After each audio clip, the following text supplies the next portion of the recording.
pour l'instant nous sommes en plan blanc, c'est-à-dire qu'en alerte maximale par rapport à la Covid, donc toutes les forces sont engagées pour la lutte contre cette pathologie.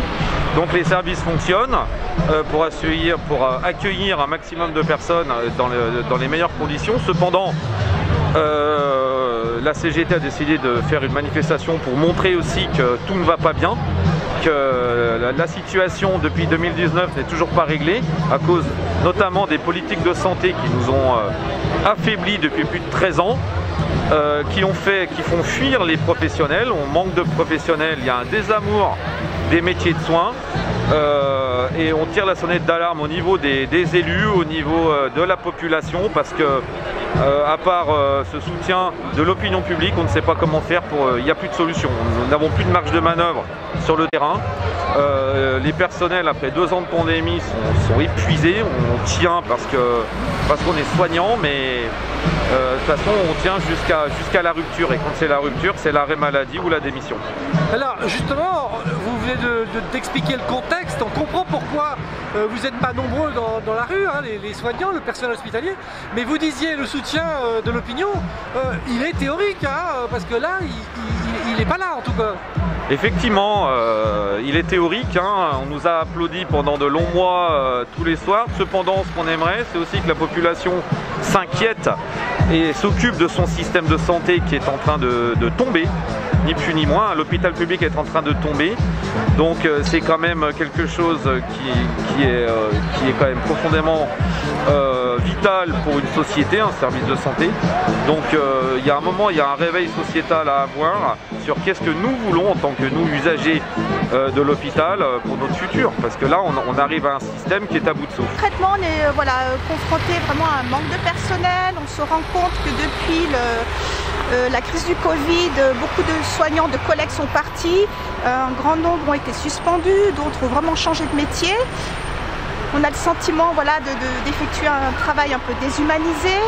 Alors excusez-moi, ça se rajoute avec le manque de personnel déjà qu'il y avait, hein, dont vous parliez. Oui, ça je dirais, moi c'est mon avis personnel, depuis 3-4 ans on sent que vraiment beaucoup de professionnels ont quitté ce métier. Et tout ça c'est vraiment accentué depuis 2 ans à peu près. Voilà un exemple concret, quand il y a des arrêts, on nous rappelle sur nos jours de repos. On travaille assez souvent ce qu'on appelle nous dans notre jargon en procédure dégradée, c'est-à-dire que revenant sur nos repos, on effectue le même travail auprès des patients. Donc vraiment voilà, c'est peu de disponibilité pour les soignants, travailler vite, une certaine pression qu'on peut ressentir plus ou moins à titre personnel de l'institution aussi, hein, sans vouloir leur jeter l'opprobre. Et voilà, tout ça réuni fait que on peut constater un grand malaise dans la profession en tout cas. Alors on se souvient, vous avez fait le nécessaire, il y a eu des grèves, il y a eu des mobilisations et il y a eu une revalorisation à ce qu'on appelle le Ségur de la santé. Mais qu'en est-il aujourd'hui? Alors ce Ségur au titre de la CGT, nous ne l'avons pas signé pour une raison simple, c'est que ce Ségur revalorise uniquement les grilles de certains grades soignants et exclut la moitié de l'organisation d'un hôpital, c'est-à-dire les administratifs, les médico-techniques et les ouvriers. Donc ça ne répond pas du tout aux besoins des hospitaliers. Quand on voit que la carrière ouvrière est en dessous du SMIC au niveau des grilles et qu'il y a des primes de compensation parce que c'est illégal, voilà où on en est. Donc on ne peut pas travailler qu'avec des soignants dans un hôpital. Un soignant sans logistique, sans administratif, il ne travaille pas. Donc ce Ségur ne résout en rien. Et quand bien même ceux qui ont été revalorisés, dont je fais partie, c'est une poignée de cerises, c'est rien du tout. C'est 14 € pour certains, c'est 40 € pour d'autres, avec des carrières allongées, c'est-à-dire que maintenant, les grilles étant refondues, les grades soignants, pour les atteindre, on aura 65-66 ans. Donc c'est utopique, ces grilles sont totalement utopiques. Il y a des lits fermés dans plusieurs services de l'hôpital et je pense que voilà, plusieurs hôpitaux en France sont concernés par cette grosse problématique.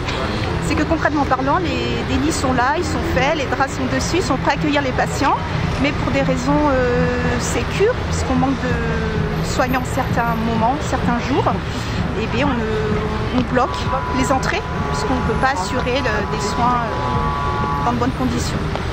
Et c'est très frustrant, parce que les lits sont là et il n'y a plus qu'à, mais sauf que voilà, on est tributaire de tout ça.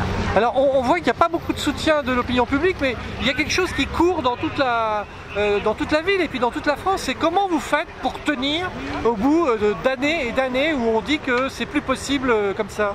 Alors moi, à titre personnel, je n'ai que 10 ans de métier. C'était déjà une reconversion par choix parce que j'avais envie de faire un travail qui est au cœur de l'humain. Je ne regrette pas mon choix. Mais ce qui me fait mal au cœur, c'est de voir de jeunes collègues, de jeunes nouvellement diplômés qui restent très peu de temps dans le métier et qui, au bout de quelques mois, voire au mieux de quelques années, se rendent compte qu'elles ne se sentent pas d'évoluer dans de telles conditions. Alors après, c'est vrai que quand on a la chance, la chance pour moi d'être dans une équipe de soignants qui est très soudée, on s'épaule, on s'entraide, ça fait énormément de choses. Donc on voit qu'on supporte mieux. Et parce que je pense que ce qui fait la différence, c'est quand on aime notre métier. Je ne me vois pas faire autre chose. La loi Buzyn, ma santé cap 22, avec une phrase qui est sérieuse, hein. C'est bien marqué dans le projet de loi d'Agnès Buzyn, l'hôpital comme dernier recours. Alors, il faut qu'on m'explique. En fait, ce que ça veut dire, c'est que ce qu'il prévoyait, c'est que vous veniez vous faire soigner chez nous, en ambulatoire, parce que c'est le virage ambulatoire, hein. C'était comme ça qu'il l'appelait. Et puis, une fois que vous avez fait votre geste opératoire, vous finissez votre séjour à l'hôtel. C'est pas une blague. C'est pas du tout une blague. C'est qu'il était prévu des partenariats entre les hôpitaux et Formule 1, Best Western ou je sais pas, le Crillon à Paris, j'en sais rien, hein, 5 étoiles, ça dépend de ta catégorie sociale. Donc voilà ce qu'on voit pour nous usagers comme solution, l'hôpital en dernier recours. Comment se fait-il que la CGT est toute seule? Où en est l'intersyndicale? Souvent on a vu FO, CFDT qui se mobilisaient. Parce qu'on ne peut plus avoir d'intersyndicale étant donné que 2 syndicats majoritaires en France, FO et CFDT, ont signé ce Ségur, donc pour eux ils sont satisfaits des mesures gouvernementales. Alors moi j'étais infirmière donc dans différents organismes, auparavant bien sûr dans les hospices civils, mais j'étais sur Lyon et donc ça fait très longtemps, plus de 20 ans que je suis infirmière. Après j'ai travaillé dans des structures dans le coin, les Mésanges, le SSR Le Parc, voilà, au niveau de la station aussi. Et mon contrat, donc j'avais un contrat à durée déterminée qui s'est terminé en en juillet, hein, juste après le discours d'Emmanuel Macron. Et donc depuis, je ne peux plus travailler en tant que soignante parce que j'ai eu une immunité naturelle acquise par Delta et Omicron dernièrement. Et pour moi, je ne vois pas l'intérêt de me faire vacciner car mon immunité est faite. Hein, et en fait, je ne peux pas aller travailler dans les structures où je souhaiterais aller travailler. À cause des dispositifs gouvernementaux. Tout à fait, tout à fait. Moi, je ne suis pas contre les vaccins. Mais par contre, je suis pour l'immunité naturelle, avant tout. Pour dire là, vous ne pouvez pas travailler. Hein. En tant que soignante, non, je ne peux pas travailler. Alors à l'heure actuelle, je suis en réflexion de reconversion professionnelle, alors que partout il manque d'infirmières. Et ça, c'est quelque chose que je ne comprends pas. Parce que en Suisse, par exemple, nos collègues suisses peuvent montrer comme quoi ils sont immunisés. Que ce soit par le vaccin ou que ce soit par leur immunité naturelle. Mais pourquoi nous, on n'arrive pas à rentrer dans cette pensée-là? Alors qu'avec une simple sérologie, ça nous permettrait de voir dans quel état mes anticorps sont.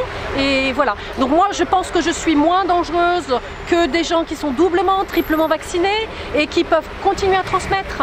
Donc je suis vraiment pour que ça soit le médecin traitant, nos médecins, qui puissent avoir, reprendre leur pouvoir et le droit de prescrire aussi pareillement, hein, parce que depuis le mois de mars l'année dernière, il faut tout de même savoir que les médecins n'ont plus le droit de prescrire librement des traitements qui pourraient soigner nos concitoyens qui ont le Covid, entre autres.